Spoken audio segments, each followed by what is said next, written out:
Gonzaga with a strong comeback win after losing to Texas earlier in the week. Hey everyone, how you doing? Welcome to Slasher U. I'm your host Christian Rao here with my co-host Steve Feck, and we're going to break down Gonzaga defeating Kentucky by a pretty decent margin, 88-72 in this one. Gonzaga moving down in the rankings in the new top 25.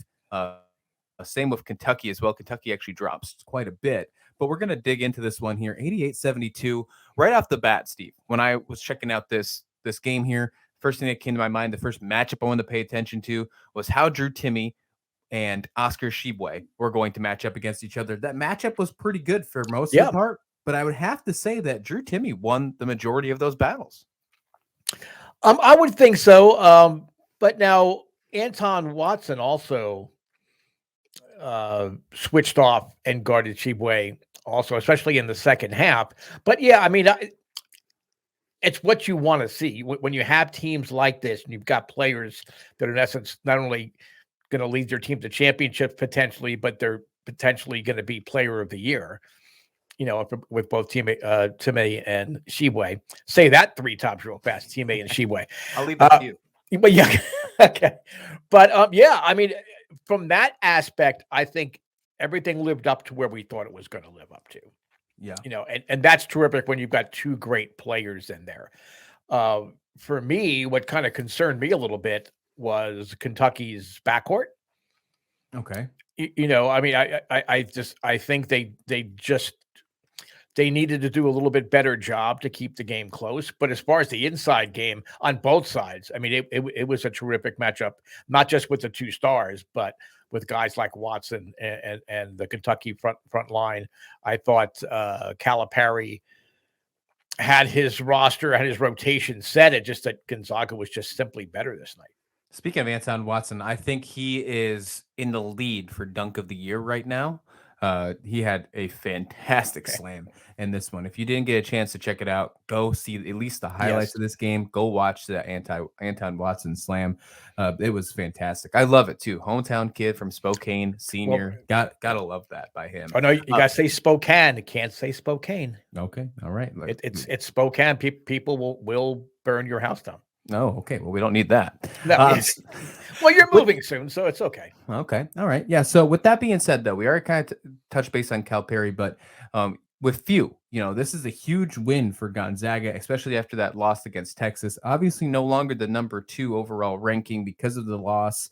What do you see for Gonzaga moving forward for the rest of the month? I finish off with Portland State, and then they head in to December with a game against Baylor, and we will later see them take on Alabama a week before Christmas. So still a pretty decent schedule on the non-conference for Gonzaga.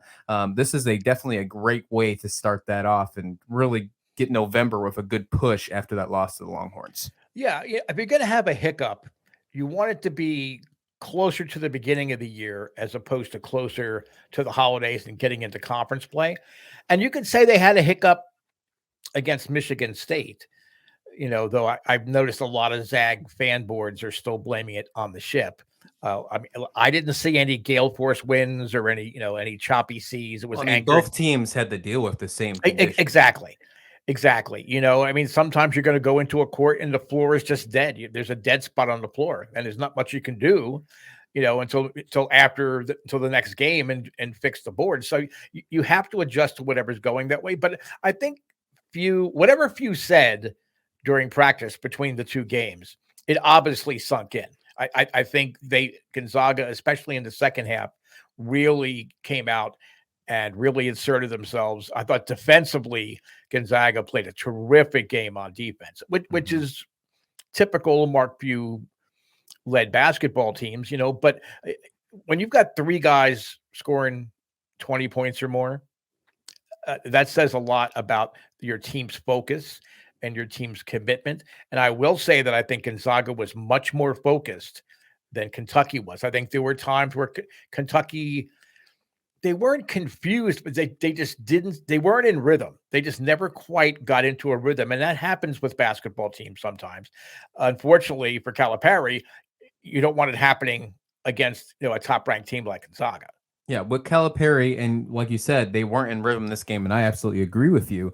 Is there some concern for this Kentucky team this early? Should there be some concern on the fans' minds, on maybe some critics' minds moving forward into this? I know it's still early in the season, but with Oscar Tshiebwe back, they are only 1-2 right now, with the only win, a blowout win to SC State. Now that's a pretty unfair stat, if you will, but I might as well put that out in the universe that is happening. They've only won one of their last 3 games. They had that crazy, what was it, double overtime loss to Michigan State, where they fell apart because of foul trouble, and that was a depth problem.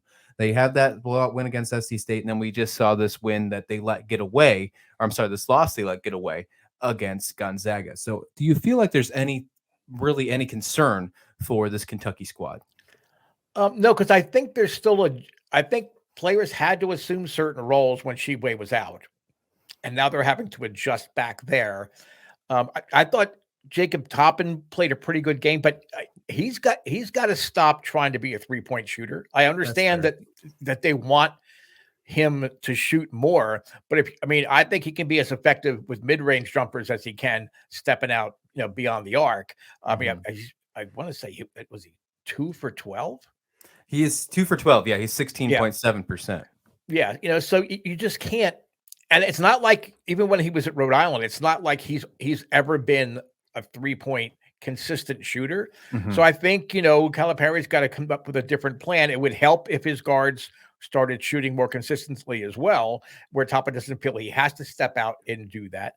But I think over time, with Sheway back, the more comfortable the team gets, I think Calipari's still trying to find the right combinations as far as when he's rotating it off of his bench.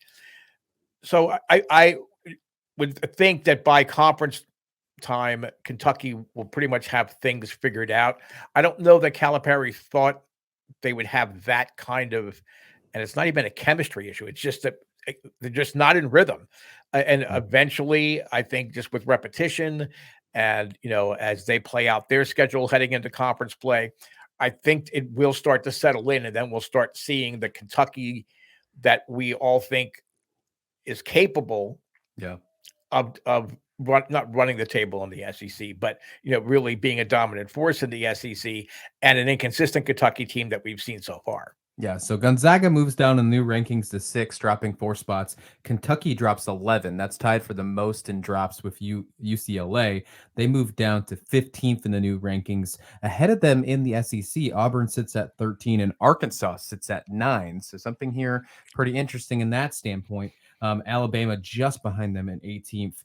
And then Tennessee at 22nd. So a lot of things in the SEC still moving around, still a lot of things to still unravel. We're still in November, folks, right? So keep that in mind. I agree with you. I don't think there's too much to be concerned about. I feel the question is going to appear more and more in the next coming weeks. They do have an easy schedule for the rest of the month. They take on North Florida on Wednesday. And then next Tuesday, the end of the month, they take on Bellarmine. And then we do go into December in a pretty decent game against Michigan. I'm looking forward to starting the month of December off, seeing Kentucky and Michigan. That should be a good matchup. That's probably the next time we get to really see if Kentucky has fixed and made any adjustments after this Gonzaga game. Yeah, and then the guy we didn't talk about here was Strother. Well, Bolton also had 20, but Strother had a really solid game, especially on the boards. He had 14 rebounds. He had 20 points. I think, to a degree, I think that's why you saw Watson sometimes check off and cover Sheway. I think they wanted to have a different looks up front so that Gonzaga didn't get into a comfort zone, but it didn't seem to affect either Time or Strother. So again, it's early, but the fact that we're having games like this early,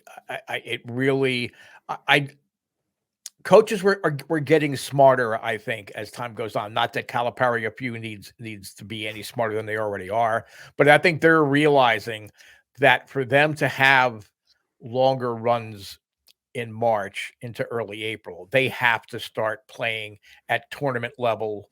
Not every game, but they have to start having those tournament level games starting in November. So I think I think it bodes well for both teams. I think Kentucky can learn from these 2 losses. Yeah, no, that's for sure.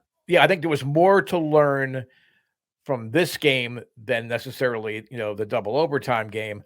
But still, Kentucky's going to have to make adjustments, and I'm sure that they will. What are your thoughts? Let us know in the comment description below. While you're there, hit like and subscribe if you would, please, as well. Did you think Gonzaga rebounded nicely in this game after their loss to Texas? Do you have any concerns about this Kentucky men's basketball team? Again, let us know in the comments below. And as always, thank you for watching SlasherU.